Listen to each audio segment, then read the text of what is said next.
여러분, 오늘 이야기는 KIA 팬들이라면 제목만 보고도 심장이 한 번쯤 덜컥 내려앉았을 소식에서 시작합니다. 은퇴했던 아픈 손가락의 반전? 이 표현 하나에 기대, 의심, 놀라움, 그리고 약간의 두려움까지 모든 감정이 다 들어가 있습니다. 그리고 그 다음 문장. 미국 훈련센터에서 뵙기물레우주 포착. 솔직히 이 숫자를 보는 순간 많은 팬들이 이렇게 생각했을 겁니다. 설마 그 사람이? KIA 팬들에게 아픈 손가락이라는 표현은 아주 특별한 의미를 가집니다. 기대가 컸고 재능은 분명했지만 끝내 그 기대를 온전히 꽃피우지 못한 선수, 부상 재활 복귀 그리고 다시 좌절. 이 반복 속에서 팬들도 구단도 선수 본인도 모두 지쳐버렸던 기억. 그래서 은퇴라는 단어가 나왔을 때 놀라움보다는 씁쓸한 체념에 가까운 반응이 많았습니다. 이제는 정말 끝이구나. 그래도 고생 많았다. 이렇게 정리된 이름이었죠. 그런데 그 이름이 갑자기 다시 떠올랐습니다. 그것도 한국이 아니라 미국의 한 훈련센터에서 말이죠.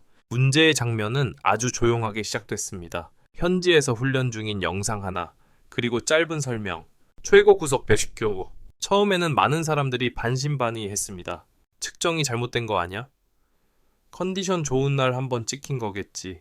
하지만 이야기가 퍼질수록 단순한 해프닝으로 보기엔 조금 이상한 점들이 드러나기 시작했습니다. 우선 이 장면이 나온 장소가 일반적인 개인 훈련장이 아니라는 점, 그리고 옆에서 함께 훈련하던 인물들, 코치진 구성, 훈련 프로그램의 강도, 이건 가볍게 몸푸는 은퇴 선수의 모습과는 꽤 거리가 있어 보였습니다. 그래서 팬들 사이에서는 이런 말들이 오가기 시작합니다. 혹시 복귀 준비하냐? KIA랑 다시 연결되는 거 아냐? 물론 아직까지 공식적으로 확인된 건 아무것도 없습니다. 구단도 선수 측도 아직은 조용합니다. 하지만 야구에서 조용함은 항상 의미가 없는 건 아닙니다. 여기서 중요한 포인트 하나. 이 선수가 다시 주목받는 이유는 단순히 구속 때문만은 아닙니다. 96km/h라는 숫자는 물론 엄청난 임팩트지만 그보다 더 중요한 건 은퇴 이후에 이 속도가 나왔다는 사실입니다. 보통 은퇴한 투수들은 구속이 유지되기 어렵습니다. 훈련 강도가 떨어지고 몸 관리의 목적도 달라지기 때문이죠. 그런데 이 선수는 오히려 은퇴 이후에 전성기급 수치를 기록했습니다. 이 지점에서 팬들의 머릿속에는 자연스럽게 이런 질문이 떠오릅니다. 그동안 도대체 무슨 일이 있었던 거지? 과거를 돌아보면 이 선수의 문제는 실력 부족이 아니었습니다. 재능은 충분했고 공이 위력도 분명했으며 잠깐씩 보여준 장면들은 왜 기대를 받았는지를 증명했습니다. 하지만 늘 몸이 따라주지 않았습니다. 부상은 단순히 경기 출전을 막는 게 아니라 선수의 선택지를 하나씩 지워버립니다. 이번엔 참고 던져볼까? 조금만 더 해볼까? 이런 선택들이 쌓이다 보면 결국 몸은 더 망가지고 선수는 더 빨리 한계에 도달합니다. 그렇게 아픈 손가락이라는 별명이 붙었습니다. 그래서 은퇴는 도망처럼 보이기도 했고 동시에 유일한 해답처럼 느껴지기도 했습니다. 그런데 은퇴 이후 압박에서 벗어난 상태에서 미국에서 완전히 다른 방식의 훈련을 시작했다면 이건 이야기가 달라집니다. 미국의 훈련 환경은 한국과 접근 방식이 다릅니다. 통증 관리, 투구 메커니즘 수정, 장기적인 로드맵, 특히 아프지 않게 던지는 법에 굉장히 많은 시간을 씁니다. 만약 이 선수가 그동안의 문제를 이 환경 속에서 하나씩 해결해 왔다면 지금의 156km만은 우연이 아니라 결과일 가능성도 있습니다. 그래서 KIA 팬들이 더 복잡한 감정을 느끼는 겁니다. 기대와 함께 이런 생각도 따라옵니다. 만약 진짜 돌아온다면 이번엔 다를 수 있을까? 기대만큼이나 불안도 큰 이유입니다. 왜냐하면 과거의 기억이 너무 선명하기 때문이죠. 그리고 또 하나, KIA의 현재 상황도 이 이야기를 더 크게 만듭니다. 마운드는 항상 더 강해질 여지가 있고 특히 강속구 자원은 아무리 많아도 부족합니다. 1.6km/h를 던질 수 있는 투수가 새롭게 등장한다면 그것만으로도 구단 입장에서는 결코 가볍게 넘길 수 없는 변수입니다. 하지만 여기서 아주 냉정하게 짚고 가야 할 점이 있습니다. 지금 이 이야기는 아직 가능성의 단계라는 겁니다. 공식 복귀 선언 없음, 계약, 테스트 협의 모두 확인되지 않음, 영상과 구속 수치만 존재. 그래서 지금은 단정도 부정도 모두 위험합니다. 그럼에도 불구하고 이 이야기가 이렇게 커진 이유는 분명합니다. KIA 팬들에게 이 선수는 끝나지 않은 이야기이기 때문입니다. 완전히 해소되지 않은 기대, 완전히 닫히지 않은 문. 그래서 작은 신호 하나에도 모두가 반응하게 됩니다. 먼저 냉정하게 과거부터 짚고 가야 합니다. 이 선수의 실패 원인은 결코 단순하지 않았습니다. 재능이 없었다. 노력이 부족했다. 이런 말로는 절대 설명되지 않는 커리어였습니다. 오히려 반대였죠. 공은 분명히 빨랐고 잠깐씩 보여준 퍼포먼스는 리그 상위급이었으며 가능성만 놓고 보면 KIA 마운드의 미래로 불릴 만했습니다. 그런데 왜 안 됐을까요? 핵심은 몸이었습니다. 정확히 말하면 몸과 투구 방식의 불균형이었습니다. 이 선수는 항상 전력 투구에 가까운 스타일이었고 구속을 끌어올리는 과정에서 상체 의존도가 매우 높았습니다.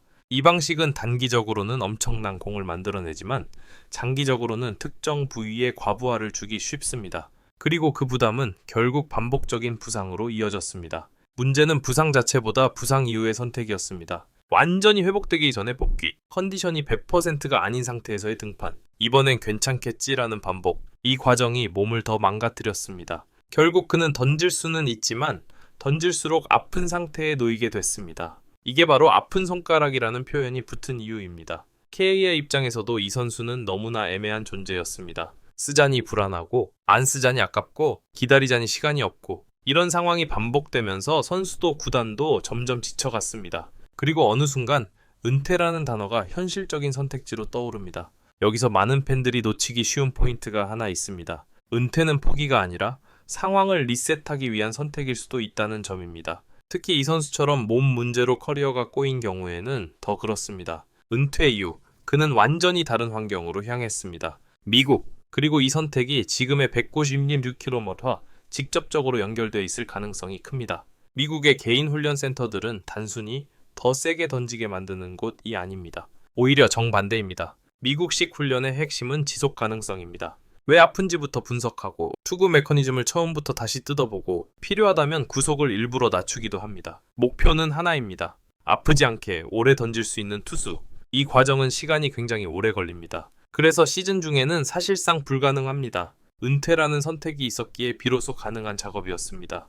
이 선수에게는 이 시간이 결정적이었을 가능성이 큽니다. 경기 성적에 대한 압박 없음, 팀 내 경쟁 구도에서 자유로움, 실패해도 바로 비난받지 않는 환경, 이 조건들이 모이면 선수는 비로소 자기 몸과 투구를 차분하게 다시 바라볼 수 있습니다. 그리고 바로 이 지점에서 구속 이야기가 다시 나옵니다. 요고슈클러베퍼라는 숫자는 단순히 더 세게 던졌다는 의미가 아닙니다. 오히려 이렇게 해석할 수 있습니다. 불필요한 힘을 빼고도 이 정도 구속이 나온다. 이건 메커니즘이 좋아졌다는 신호일 가능성이 큽니다. 과거에는 몸을 혹사해서 150km를 던졌다면 지금은 몸을 보호하면서도 180km가 나오는 상태일 수도 있다는 겁니다. 물론 이건 추정일 뿐입니다. 하지만 미국 훈련 환경과 이 선수의 과거 이력을 함께 놓고 보면 충분히 가능한 시나리오입니다. 그래서 팬들 사이에서도 의견이 갈립니다. 이번엔 진짜 다를 수 있다. 아니다. 또 같은 기대를 하면 안 된다.